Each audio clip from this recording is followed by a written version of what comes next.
जिंदगी हर रोज एक नया इम्तिहान लेती है। हंसकर चलो तो राह आसान लगती है, जो गिरकर भी मुस्कुरा दे सफर में, उसी की कहानी दुनिया को महान लगती है। गलतियां निकालने वाले एक ढूंढोगे हजार मिलेंगे, लेकिन गलतियां सुधारने वाले हजार ढूंढोगे एक मिलेगा। सौभाग्यशालियों,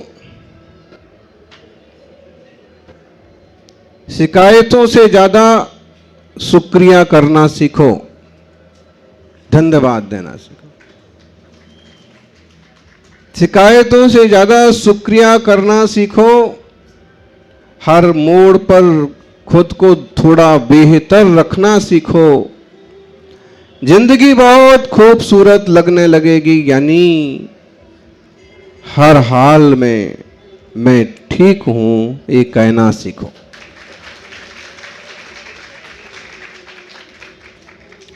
जब हम इस तरह से पॉजिटिव सोचते हैं, सकारात्मक विचारधारा होती है, तो जीवन में शांति होती है, आनंद होता है।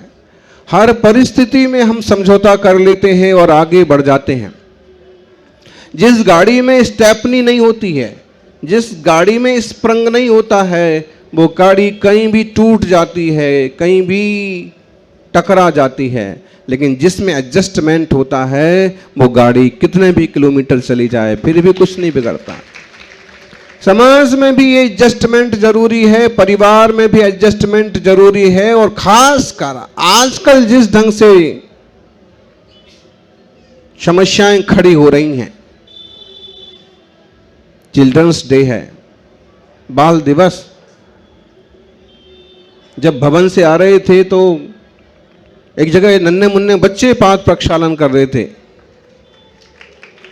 तो किसी युवक ने बताया आज बाल दिवस है, इसलिए सब बच्चे पाद प्रक्षालन कर रहे हैं। तो मन में विचार आया कि जैसे यहाँ नन्हे मुन्ने बच्चे पाद प्रक्षालन की थाली लेके खड़े हैं घंटे भर से, अगर देश का हर बच्चा इस तरह से किसी तपस्वी के पाद प्रक्षालन करे तो उसका जीवन ही पवित्र हो जाए, उसके पापों का प्रक्षालन हो जाए। लेकिन ऐसे संस्कार सब जगह और थोड़ी ही मिल पाते हैं। माँ बाप को आकांक्षाएं बहुत होती हैं, बच्चों से अपेक्षाएं बहुत होती हैं, लेकिन वे उतना उनको संस्कार और अपनापन नहीं दे पाते। किस्सा आपने सुना होगा, पति पत्नी में झगड़ा हो रहा है, झगड़ा जोर से होने लगा। अभी घर के भीतर आवाज आ रही थी, दोनों घर के बाहर आ गए, सड़क पर आ गई और तू तड़का करने लगे, मैं तो डॉक्टर ही बनाऊंगी। पति कहता है तू लाख बात कर ले, मैं तो वकील ही बनाऊंगा। पत्नी कहती तुम्हें शर्म नहीं आती है, मैं बीमार रहती हूं, घर में अगर डॉक्टर हो जाएगा तो कितना अच्छा होगा। पति कहता है कि तुम्हें शर्म आना चाहिए, इतना काम करता हूं, इतनी कमाई करता हूं, इतने सारे कॉन्ट्रैक्ट लेता हूं, इतने सारे व्यापार है मेरे, और कोई नहीं जी, कोई झगड़ा हमेशा फंसा रहता है, कोर्ट कचहरी के चक्कर लगाना पड़ते हैं। घर में एक वकील हो जाएगा तो तेरे को क्या तकलीफ है। आसपास के लोग इकट्ठे हो गए, उन्होंने कहा कि भाई ये लोग प्राय करके उन्हें झगड़ा नहीं करते, लेकिन आज इतने लेवल का झगड़ा हो रहा है। लोग इकट्ठे हो गए, उन्होंने कहा भाई ठीक है बात जो भी है आप लोगों की, लेकिन इस तरह से अच्छा नहीं लगता है। उसमें एक बुद्धिजीवी आगे आया, उसने कहा कि देखिए आप लोगों की अपनी पसंद अपनी जगह है, लेकिन एक बार अपने बेटे से भी तो पूछ लो, बच्चे को भी तो पूछ लो कि आखिर वो क्या बनना चाहता है। इतना कहना था कि झगड़ा दोनों भूल गए और एक दूसरे का मुंह ताकने लगे।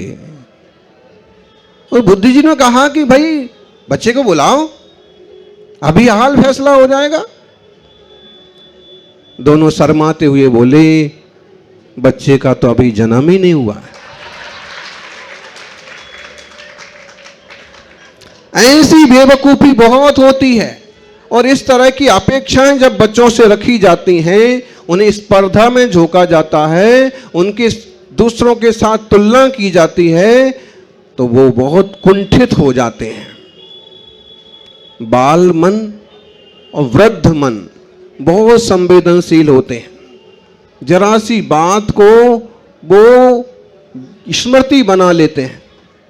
आज बाल दिवस पर इतना जरूर सीख लें कि बच्चों को सिखाएं, समझाएं, संस्कारित करें, आगे बढ़ाएं, लेकिन उन्हें केवल नौकर बनाने के लिए ना पढ़ाएं। आज की सारी शिक्षा केवल गुलाम बनाने की शिक्षा है, केवल नौकर बनाए जा रहे हैं। अच्छे इंसान के अच्छे देशभक्त नहीं बनाए जा रहे हैं, अच्छे नागरिक नहीं बनाए जा रहे हैं, गुलाम बनाए जा रहे हैं। और आप एक नमूना शिक्षा का देख लो, फरीदाबाद की यूनिवर्सिटी से पढ़े हुए आतंकवादी, फरीदाबाद डॉक्टर्स कॉलेज में काम करने वाले डॉक्टर आतंकवादी निकले। अगर इस शिक्षा के साथ कोई अच्छे संस्कार दिए जाते तो देश के लिए नौकर और गुलाम भले ना मिलते, एक अच्छा इंसान तो मिलता, समाज के लिए एक अच्छा इंसान तो मिलता। इसलिए केवल पढ़ाई पढ़ाई सब कुछ नहीं है। हर एक आदमी नौकर बनने के लिए पैदा नहीं हुआ, लेकिन समस्या है यही, हर इंसान अपने बच्चे को कॉन्वेंट में पढ़ाना चाहता है, अपने बच्चे को कॉन्वेंट में, पब्लिक स्कूल में पढ़ाना चाहता है, लेकिन खुद सरकारी स्कूल में नौकरी करना चाहता है। ये दोहरा चरित्र समझ में आ रहा? खुद बीमार पड़ेगा तो दूसरे डॉक्टर के पास जाएगा, बाकी खुद बड़ी से बड़ा इलाज औरों का करता है।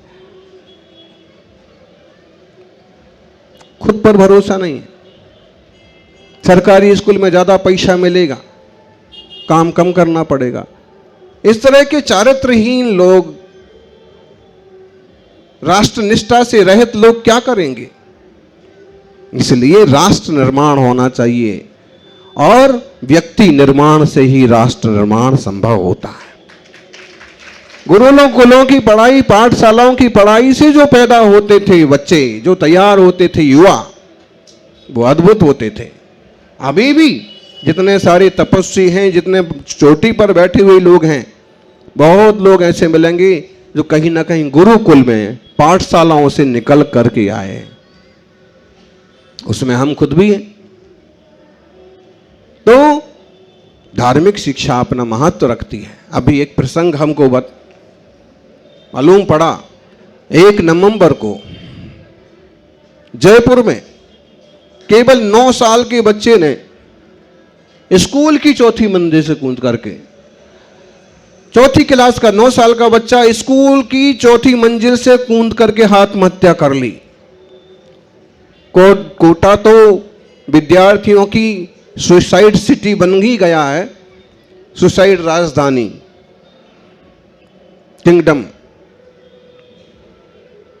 लेकिन जयपुर और दूसरी जगह भी 9 साल का बच्चा आत्महत्या क्यों कर रहा? वहां घर वालों की डिमांड्स, ऐसे होना चाहिए तुझे, ऐसे पढ़ना चाहिए तुझे, ऐसे निखरना चाहिए, ऐसे दिखना चाहिए, ऐसे बड़ा होना चाहिए वगैरह। साथ में फिर तुलना, दूसरा कितना होशियार है, तेरा पड़ोसी, तेरा दोस्त कितना ज्यादा होशियार है, कितने ज्यादा नंबर लाता है। उसके बाद टीचर्स लोगों का दबाव, ये सारा का सारा होमवर्क होना चाहिए, सारा का सारा काम होना चाहिए। और जब अति दबाव पड़ता है तो छोटी बच्चे जो जन्म, मृत्यु और बुढ़ापा ये कुछ नहीं समझते हैं, वो भी हताश होकर के जीवन से मुक्त हो जाना चाहते हैं, मर जाएं। ध्यान रखिए, मां को मां के रूप में रहना चाहिए, पिता को पिता के रूप में रहना चाहिए। किस ढंग से हैंडल करके, नीति है, प्राचीन नीति है, लालेत 5 वर्षाणि 10 वर्षाणि ताड़ेत, जायते 16 वर्षे पुत्र मित्र वदा चरेत। सबसे पहले 5 वर्ष तक केवल लालन करना चाहिए। लालन का मतलब क्या होता है? लालन का मतलब होता है लाड़ करना। लाड़ करते करते हर चीज सिखाओ, लाड़ करते करते हर चीज सुधारो, क्योंकि अभी वो कच्चा पौधा है, कच्ची मिट्टी का घड़ा है, अभी तैयार हो रहा, शुरुआत है, मुलायम बेल है, अभी उसको आप खुद अपने हाथ से जैसे मोड़ो, जैसे समझाओ वैसे बस, लेकिन वो प्यार से, छोटी सी लता को खींच करके करेंगे, जोर से दबा के करेंगे तो टूट जाएगी। छोटे से बन रहे घड़े को अगर उठा पटक करेंगे तो टूट जाएगा। लालेत, कुछ सिखाने की जरूरत नहीं है। 1-2 वर्ष तक तो बिल्कुल स्नेह स्नेह वात्सल्य, और फिर उसके बाद लालन, कि उनको थोड़ा थोड़ा सिखाओ। ये चीज़ ऐसे नहीं उठाई जाती है, बड़ों को ऐसे नहीं बोला जाता है, उल्टा सिखाते हैं। जाओ मौसी को गाली दे के आओ, जाओ उसको चांटा मार के आओ, उसने तुम्हें जीभ दिखाई, तुम भी उसे दिखाओ, ऐसे फिजूल की बातें सिखाते हैं। ये सिखाना नहीं, सिखाओ। ये किसी ने मार दिया तो कोई बात नहीं, तुम्हारा बड़ा भाई है, मामा जी हैं, वो तुमसे प्यार कर रहे हैं, मारते नहीं हैं, और डराते हैं, जल्दी सो जाओ, चुप हो जाओ, नहीं तो गब्बर आ जाएगा, है ना, बिल्ली आ जाएगी, कौआ आ जाएगा, हवा आ जाएगा, भूत आ जाएगा। अरे वैसे ही बुद्धि इतनी मुलायम है कि डर जाते हैं वो किसी आवाज से, और आप उनको फालतू कीजिए। सिखाना तो इस ढंग से सिखाओ कि इस सोने का समय है, जल्दी सो जाओ, जल्दी उठना, सुबह ये काम करेंगे, मंदिर जाएंगे, कुछ अच्छे ढंग से सोच करके जल्दी भोजन करो, दूध पियोगे ताकत आएगी, फिर किसी से कुश्ती लड़ोगे तुम जीत जाओगे, समय पर 2-3 बार भोजन करोगे ताकत आएगी, फिर तुम्हारा बस्ता, तुम्हारा डिब्बा तुम बहुत आसानी से ले जा पाओगे। बस्तों का बोझ ही इतना हो गया गौतम जी, बस्ते का बोझ ही इतना हो गया कि बच्चे का वजन कम रहता है, बस्ते का वजन ज्यादा रहता है। ये शिक्षा है। बना क्या रहे हैं बच्चे को? इंसान बना रहे हैं कि गधा? बोझ ना देने का काम गधे का है, जबकि गुरुकुलों में प्रैक्टिकल शिक्षा हुआ करती थी। आज भी जो गुरुकुल टाइप के महाविद्यालय, विद्यालय, पाठशाला टाइप के, आज भी वहाँ अगर उन्हें स्कूल की शिक्षा, हमें 2 तरह की शिक्षा दी जाती थी। स्कूल की पढ़ाई, स्कूल की किताबें वो अलग थी, 5, 7, 10 किताबें, फिर दर्शन की, जैन दर्शन की और दूसरे विभिन्न प्रकार की एक दूसरी शास्त्रीय कक्षाएं, और तीसरी धर्म की कक्षाएं, और प्रैक्टिकल जो होते थे, प्रयोग, कुश्ती, लेखन, बातचीत, व्यवहार। तो ऐसे सब तरफ से चौतरफा विकास होता है। यानी बच्चे बच्चे हैं, बच्चे बच्चे इसलिए कहलाते हैं कि उन्हें बचाना पड़ता है। 5 साल तक उन्हें बचाओ, हर चीज़ से बचाओ, इससे ऐसे नहीं, ऐसे पेश आना पड़ता है, ये चीज़ ऐसे नहीं, ऐसे करना पड़ती है, ऐसे खड़ा होना पड़ता है, ऐसे चलना पड़ता है, ऐसे बोलना पड़ता है, इस सब तरह के शब्द प्रयोग करना पड़ते हैं। कच्ची मिट्टी है, जो सिखाओगे सीखेंगे। लेकिन लालन, जरा सा सिखाएं तो जरा सा लाड़ भी करें, बहुत बढ़िया, अच्छा किया, ऐसे ऐसे पकड़ना पड़ता है कलश, ऐसे नमोस्तु करना पड़ता है, बहुत अच्छा किया।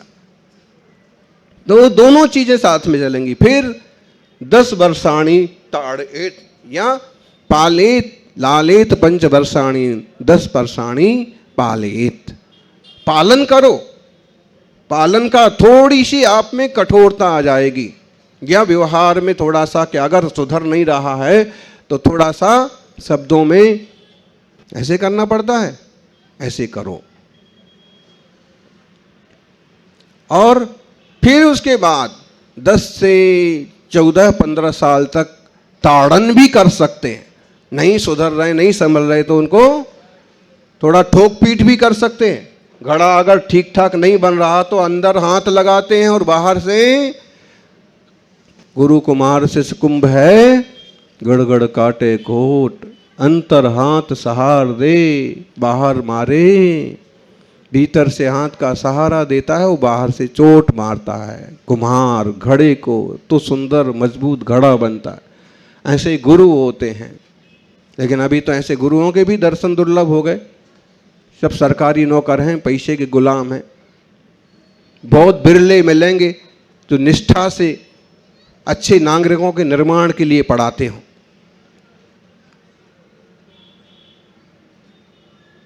और मारना धमकाना तो आजकल अपराध हो गया, नहीं तो गुरुजी मारे धम धम विद्या आवे, ऐसे बोला जाता था। ज्यादती नहीं होना चाहिए।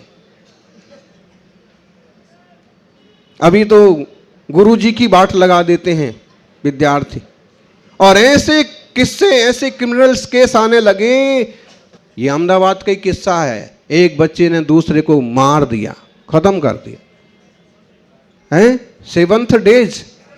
बताइए कौन से लोगों का स्कूल है और किस तरह के संस्कार हैं। और टीचर्स देखते रहे बेवकूफ। बच्चे क्या सीखेंगे? किताबी कीड़ा बनाने की जो ये फैक्ट्रीज चल रही है ना, जनता को लूटने की, डोनेशन के नाम पर, फीस के नाम पर, बिल्कुल गलत हो रहा है। जो भी है, 15 वर्ष का यदि बेटा हो जाए, जायते 16 वर्षे, 16 साल का हो जाए तो अब बिल्कुल दोस्त की तरह व्यवहार करना पड़ेगा। अब डांट डपट से काम नहीं चलेगा, उल्टा माथे पड़ जाएगा। ऐसे बोलते रहे, अपना जूता, पिता का जूता बेटे के पाँव में आने लगे तो दोस्त जैसा व्यवहार चालू कर दो। अब बस भाई क्या करना बोलो, अब अपन को तुम क्या करना चाहते हो, ठीक है, अब ऐसे करना पड़ेगा। इस तरह से अच्छी पीढ़ी का निर्माण हो। कल परसों एक बच्ची को लाए और उसके पिता कह रहे कि महाराज बहुत एकदम अपसेट है और दिमाग सूझता नहीं ज़्यादा। जब आशीर्वाद दिला रहे थे तो बार बार कह रही थी बचाओ बचाओ बचाओ, चिल्लाओ, और फिर बचाओ, डोरेमोन बचाओ, डोरेमोन बचाओ। अरे डोरेमोन कौन चीज़ है? मतलब कार्टून के साथ बच्चे भी कार्टून हो गए। अरे अच्छे धार्मिक कार्टून दिखाओ। अभी आचार्य परंपरा पर श्रवण संस्मरण जैसे